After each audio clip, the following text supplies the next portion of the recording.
Hi friends, అందరూ బాగున్నారా? చూడండి, అందంగా అద్భుతంగా కనిపించే ఒక చర్చ్ను మీ ముందు తీసుకొచ్చానండి. ఇది ఇండియాలోనే నెంబర్ 1 చర్చ్. ఇక్కడ కట్టిన కట్టడాలన్నీ ఇస్రాయేల్ నుంచి రాయిలు కానీ వాటర్ కానీ తీసుకొచ్చారండి.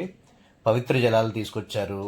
బైబిల్లో కనిపించే డిఫరెంట్ డిఫరెంట్ చెట్లు ఈ చర్చ్ ప్రాంగణంలో ఉంటాయి. ఇది మతాలకి అతీతంగా వెళ్ళి ఒక మంచి కట్టడాలు చూడాలనుకునే వారికి దిస్ ఈజ్ బెస్ట్ ప్లేస్ అండి. క్రైస్తవులకి అయితే, ఇది ఎవరైతే యేసుక్రీస్తుని నమ్ముకుంటారో క్రిస్టియన్స్కి అయితే ఇది మంచి ప్రీచువల్ ప్లేస్ అండి. నిజంగా ఇది లోపలైతే ఇంచుమించు 40,000 మంది దాకా కూర్చోవడానికి అవకాశం ఉంటుందండి. అంత పెద్ద విశాలమైన ప్రాంగణం అండి.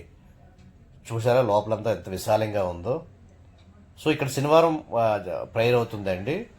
ఇవి పైన ఒక స్టార్ ఆకారంలో కట్టారండి పైనంతా. ఇది మనం ఎలాంటి కెమెరా అయినా సరే మొత్తం అంతా కవర్ చేయడం కొంచెం కష్టంగానే ఉంది. చాలా పెద్దదండి, చాలా చాలా పెద్దది. మనం ఎక్స్పెక్ట్ చేయలేం అంత పెద్దగా గొప్పగా చర్చ్ ఉంటుందండి. ప్రతి సింగిల్ పార్ట్ కూడా వాళ్ళకి చిక్కే విధానాలను కట్టడాలు కానీ చాలా బాగున్నాయండి. సో మేము ఈవినింగ్ టైమ్స్ వెళ్ళాము. ఇది ఈవినింగ్ది.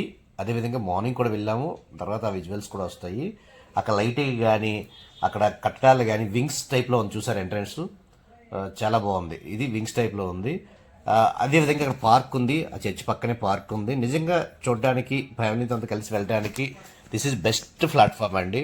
అంతా బాగానే ఉంది. ఇది ఎక్కడైనా అడుగుతారా? అక్కడికే వస్తున్నానండి. మనం వరంగల్ వెళ్ళేటప్పుడు కరుణాపురం అని ఊరు ఉంటుందండి. కరుణాపురం దగ్గర ఉంటుందండి.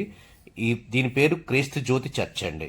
క్రీస్తు జ్యోతి చర్చ్ నిజంగా చాలా చాలా బాగుంటుందండి. కరుణాపురంలో ఉంటుంది. వరంగల్ వెళ్ళేటప్పుడు, హైదరాబాద్ నుంచి వరంగల్కి వెళ్ళేటప్పుడు మనకి అది కనిపిస్తుంది. రోడ్డు మీదే ఉంటుంది.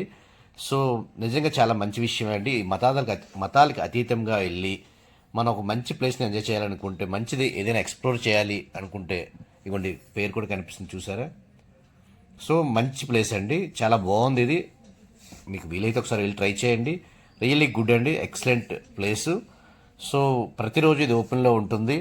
దూరంగా వెళ్ళే వాళ్ళకి ఇక్కడ స్టేయింగ్ కూడా ఉంటుంది. దూరం నుంచి వెళ్ళి చూడాలనుకునే వాళ్ళకి ఇక్కడ స్టేయింగ్ కూడా ఉంటుంది. మెయిన్ రోడ్డుని తీసిన విజువల్స్ అండి.